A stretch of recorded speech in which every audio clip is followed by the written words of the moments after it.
Hei witapu, hei witi no humari e, Tiakina mai, te tohinga na te atua.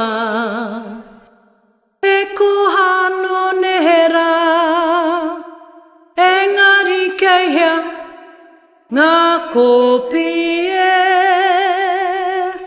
mawai hei tawira mo te iwi o hine puko hurangi e papai ana kia puta mai rato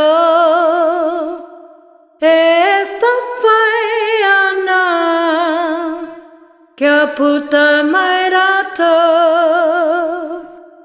Oko mihinga, oko tutukinga ki te ao turoa, te ao e huri huri nei.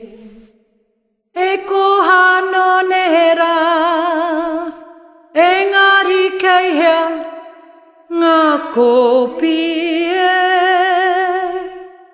mawai hei tawira mo te iwi o hine puko hurangi. Hoko tūkingia tō mātou tohinga e te whānau kia e mo ake tōnu.